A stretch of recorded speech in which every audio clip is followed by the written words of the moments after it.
Hey everyone, this is Austin Schur here with We Write About Music, and today I'm speaking with Marc Oliver. He has just released a fantastic new track and music video for his single called Outlaw. I'm super excited to talk to him all about it. Marc, I want to thank you so much for coming on today. How are you doing? I'm doing well. I'm doing well. Thank you. Nice. Sunny San Diego, can't complain, right?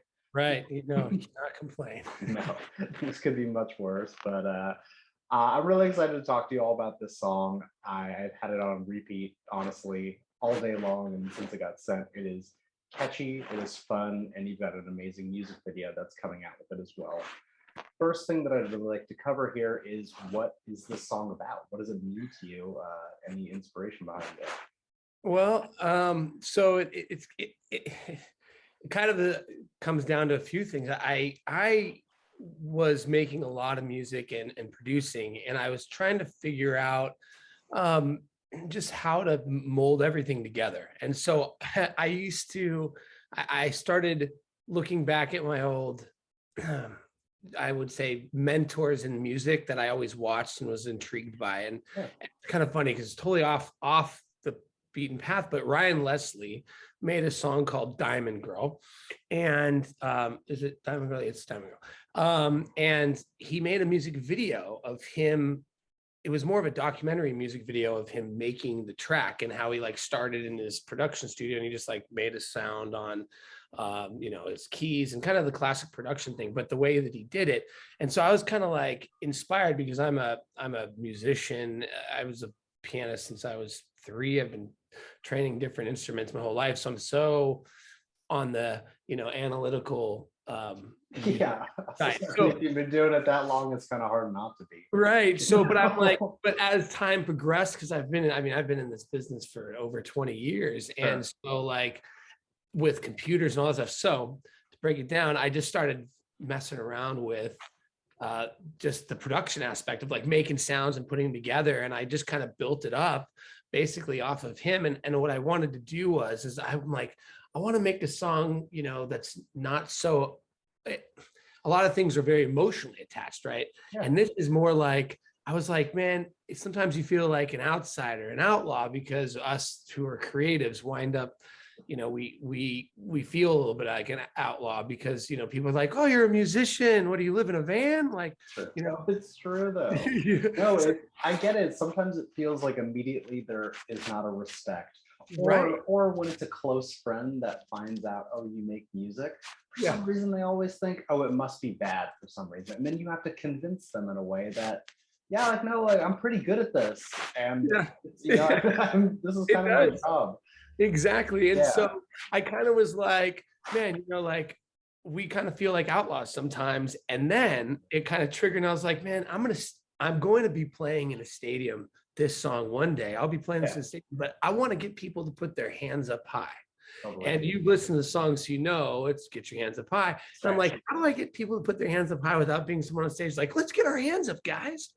So I was like, well, I'll just stick them up and tell them to put their hands up. And so I kind of like created this song of like, oh, I'm going to put myself in this movie aspect of being an old outlaw in the cowboy era. And it's, with the kind of rock forward stuff, and just kind of created it from that space, from feeling like an outlaw to wanting everyone to get excited and get their hands up high, but then giving them some kind of like, could there be a movie written about an outlaw like this, which is like why the video is like what it is. I also always believed in music videos being more film oriented than me singing or playing in them. Totally. It's like a short film almost. Right. It's cool. And I figure like, especially with social media and YouTube, I'm going to be, I record myself playing music live to camera, or like if they, we'll record us maybe rehearsing the song in a rehearsal space or some kind of virtual live event where those will be recorded as a video of us playing the song. But I figured for just the entertainment, the visual aspect of the song and how it feels, just seems so cool to make like a little film out of it. So that's how this song came about. To answer the question. You can pretty much see how much fun you're having, and it's such like I don't know if like off the beaten path is the right describer for it, but it's unlike any music video that I've seen in a long time. It actually takes the meaning. I mean, the Outlaw, so obviously it's, you know, country western oriented, but it's just a fun watch, and it really like brings the song to life. How long did it take you guys to put that together? So it went really short. So I'm a extremely motivated forward person that just keeps going. And so I being in the business for a long time, I, you know, stepped away for a couple of years just by, I mean, not really in the business, still writing and stuff, but just try to take, you know, myself in other places, but it never worked. And so the last couple of years, I've gotten thrown myself back. 3 months ago, 2 months ago, actually, I just called my buddy who's done all the video for me. He's a writer and director in LA. I was up in LA at a studio, and I was like, I met him for lunch. I was like, Mitch, I'm going to be putting out a bunch of music. I'm taking this stuff. I'm taking all the music I've been making over the last few years and just throwing it out there. And I really want someone to write and direct this. But from a film standpoint, he's like, I'm on it. So he's like, maybe we'll try to get something out by the end of summer. I was like, no, we got to get something out in the next like 5 or 6 weeks. Right. And we're going to do another one right after it. Like every 6 weeks, I want to hit new. And he's like, okay. And so we just grinded on it. And then I have a friend who also has a production company, and everyone jumped on board. They're so excited for me to put myself back out there in the front, because I was an artist for years. And then I started writing and producing for other people. And then now, so they were on. So really, to get this done, it was about 3 weeks of the setup to get everything together. Yeah. Place. And then we found White Horse Ranch, which is just in Landon, California, just outside Joshua Tree. It's a film. Cool. Yeah. And so we rented it for 1 day, and we filmed this entire thing in 1 day. And then we filmed this thing 3 weeks ago, and it's taken, so I mean, in like basically a month and a half, we wrote it, filmed it, and now edited it, and now it'll release on the 8th. So it's a pretty short turnaround. And right now we're about to go film the second one. The next one. So we'll talk about that for the next one. Sure. Now, as far as the actual production of the song, do you have a dedicated team, or is it like a rotating cast of members that you? The production of the song? No, I do. My buddy, well, it goes by Death Beach. His name's Josh Mallet. Death Beach is his name. Him and I have been making music together for 20 years. Oh, damn. So he's the key aspect to the production that we do. So usually, and I have a lot of great musicians that I play with, but I do a lot of writing on, you know, you see the piano behind me and the guitars, and I spend a lot of time like writing the basic ideas of songs. If I played you a lot of the songs that you'll hear recorded, I mean, they're stripped down on acoustic piano, and they're just kind of like, really, you could take them as a songwriter. I mean, you can make them rock, you can make them hip hop, you can make them country. I mean, really. That's the best part of writing on a piano. Right. And so, yeah. So we get in, so I come up with ideas, and I go, and him and I just meet in the studio, and we just grind it out. I just play things in, you know, if we have a half kit set up, or, you know, I'll play like a little, you know, drum beat that I hear, and then we'll either program that in or we'll add to it. And then we just take it from there. And he's got such the great production aspect, the technology aspect to what production is. Cause I don't think some people outside music business don't understand the production side of music. No. And it's like you're a computer whiz tech person that knows how to manipulate sounds within a computer. And that's something that I can do what I can do, but I need. No, I talk about it often. People don't realize it's like speaking another language. You can be proficient in obviously playing the instruments and writing the songs and doing the super important things. But in today's music industry, or making music and putting the final touches on, it's like, it's a full-time job, and you kind of need the other half of your brain to be there to finish it up for you. So yeah, if you find a producer like you have, you got to keep them close and tight, because they get you. They hear what you want to hear. Right. And it's, you know, for him and I, he started as an engineer. Like when I was recording an album, I mean, one of my third or fourth albums, probably like, yeah, it was about 20 years ago. No, probably like 17 years ago. And then he was just the engineer in the studio, and him and I just worked on the whole album together. And then we just kept making music, and then time progressed, and he's very forward thinking on the production side. And he's also a musician, but yeah, we clicked. And so, yeah, now it's just Marc Oliver and Death Beach. And, over the years we've come up with silly names for our production company, but he just, yeah, he's been my man. I worked with a couple other people along the way. I've worked with people out in New York. Someone who was my old manager, Butter. He did a couple of the tracks that were going to be coming out on the album with some of the guys from the Roots. And then one of my other buddies, Beto Vargas in LA. Yeah. So Beto and I have been playing together for a long time. So he's done some stuff too. As well. So yeah, it spreads, but that's very cool.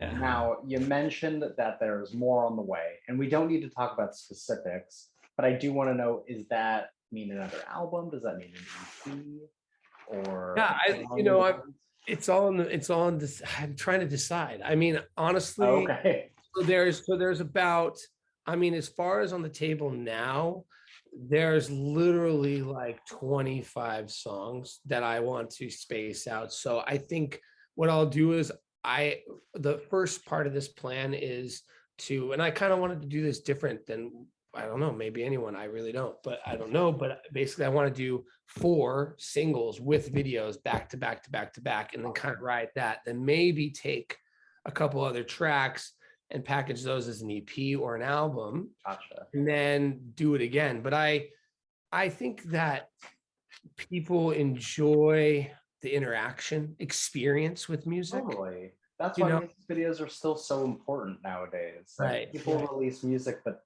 it doesn't really, it can share your personality, but even watching the video, you get a feel for who you are as a person and like what you want to see. And there's a playfulness about it too. And I think that really is helpful nowadays. Everything is social media based, and everything is personality and opinion based. If you don't have that, it's lacking something.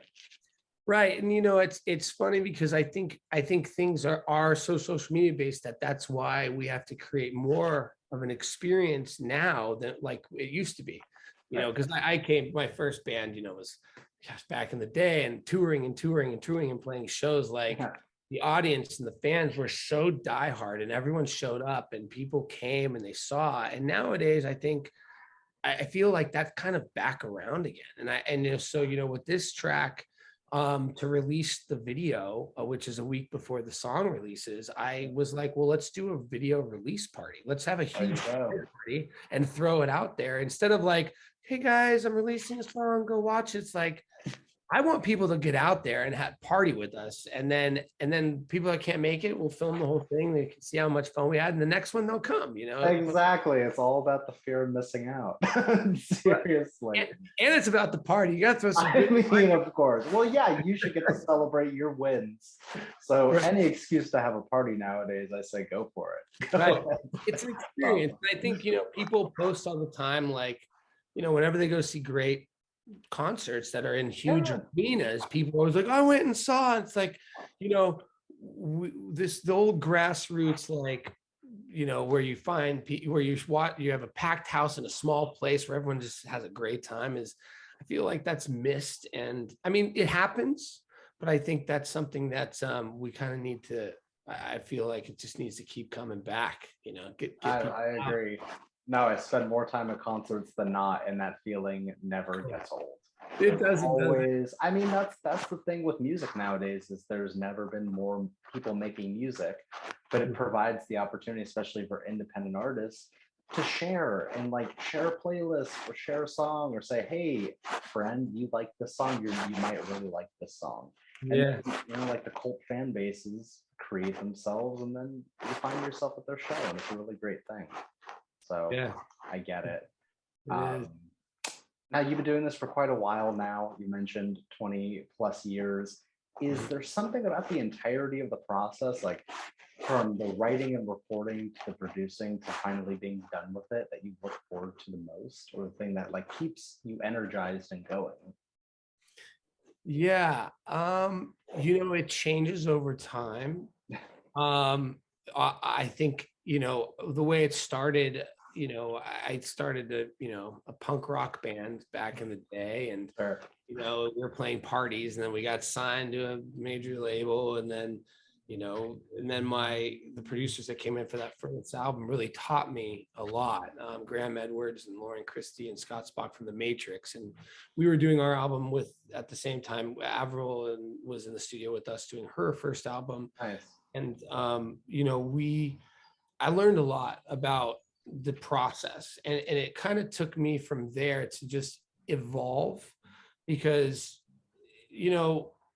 the music business, or the music, the way of living in this industry, really, it really does evolve over time, and how just grow and increase your understanding of where and how you work. And so for me, I spend, like I'd say, I got in a really horrible accident last July, a year ago, and it took me a little bit of time to get back on my feet. I had a couple brain surgeries and stuff. And right after that, I just basically went back into writing mode, playing writing mode. And I sat on the piano every day for hours, and the guitar, and I literally just played and played and played. I played through all my old songs, some new songs. I kept writing. And that's how it usually happens before, is you kind of go into this emotional creativity spell. And emotional doesn't mean sad or happy, just whatever you're feeling, but you kind of have to step away from the world. Yeah. And almost like a creative writer, like you're kind of in the shadows. And so you go and experience the world, but you can almost play the antisocial to kind of grab energy and the vibe that's around you. And so I spent a couple months, like literally just writing and playing. It battles your psyche as well, because in those times you also feel that neglect of forward movement, right? Because you're like, not anyone you're doing it. Sure, with social media you can document it, but like you're like, oh, I'm not doing anything. But really, it's just this great creative process. And then that kind of goes in. Now I'm recording, and now I'm like straight just getting this stuff in, producing songs, getting in the vibe of like this next level creation, where now I've come up with the basic ideas, but now it's like, now it can just evolve into a spaceship and go out to the moon, because now you get with somebody else and collaborate with your producer. And Death Beach and I, to finish this one 2.5 months ago, 2 months ago, right before, no, actually a month and a half ago, right before we filmed. To finish all this, I rented a house in Joshua Tree. We brought the studio out there for 4 days and finished the entire album, and finished it and did our thing. And that's like a whole process. And then once that's done, then it goes into like grind work mode, like admin mode, where everything goes to your PR company, or everything goes to social. Everything starts, the plan, the project, the calendar, the strategy, the getting everything in line for when you want to release it, what has to happen up to the point. And I have a very old school mindset of music release and music video, just music industry way, because from when we were kids and younger, it's like, we got songs, we're just going to go play like 50,000 parties over the summer and get people to buy our demo, and then start playing shows. And then like people will start coming out, then we'll get money to record a new record. And you kind of like, you have to think it out and like plan it. And so that's how I still run it. So it kind of goes in different strategies. So right now I'm on like interviews, go mode, putting everything together for July 8th's party, sponsorships, and just like, I have to schedule myself time like every day. Like I at least give myself 30 minutes to play music, because if I don't, like I just keep going and going at this point. And then get caught up. and then once it goes, then you cycle back into it. But it takes a while to get back to that, because like I said, I mean, I've have a bunch of finished music, and then like 25 more tracks that are still like I'm recording just ideas. It's like, so you have to kind of balance between, but it's quite a process, and you have to be patient with it, because it is really anxiety invoking times, because you always feel like you need to be doing more. That is for sure. No, seriously, especially now, because you're always comparing yourself to others. So you see posting one more time a day, or they put out 2 songs last month, and it's like you're in your own lane. but you also like it's tough because it is a job, but you don't want it to feel like a job. You want to Right. just have fun in the process. So it's good that you've made that realization, and at least you're taking the time out of your day to keep playing music instead of working on the other stuff. Yeah. And you do what you can. Yeah, you You really squeeze it out. can. Yeah. Mark, I have one final question for you. Before I ask, I just want to say this has been a fantastic conversation, and it's been so cool getting to learn about you and your music and your history. Okay. But basically, the question is for the person that is going to discover you from this, and for the person that's going to listen to your music for the first time, what is an opening message that you'd like to say to them? Just have fun. Music is literally meant to just let us be in the moment right now. And I think that that's the reason why I play music. It's what I always talk to people about when they go, "Well, what inspires you?" I'm like, music is the only thing in this world. And it can't even be said about sex, because I'm sure people think about other things at times when they're doing that. But when we listen to music in our cars and our headphones, or walking down the Right. street, we all of a sudden are in the moment. And whether you're happy or Sure. sad, it provokes some emotion and it brings you to now. And so honestly, for all of you listeners and anyone who's coming across this, I just want us all to have fun and just enjoy every minute of it, because that's what it's meant to be, I think. That's it, man. That's a great answer. Seriously, and it's a perfect intro to who you are as a person and the music that you're making. I want to sincerely thank you again for taking the time out of your day to do this. And I also want to plug your music for you one more time.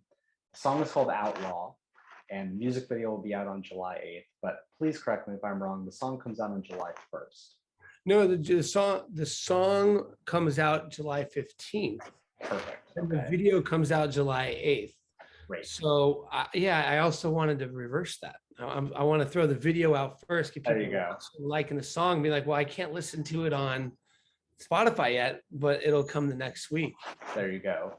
Either way, we're going to have links so that you can listen and share and follow along and do all that fun stuff. But it also sounds like there's a ton more on the way. As I say, keep up, see what else Marc Oliver has going on. And Marc, again, thank you so much for your time. I hope you have an amazing rest of your day today. You too, man. This was Great talking. We'll talk soon, man. All right, bro. All right. Bye-bye. Bye.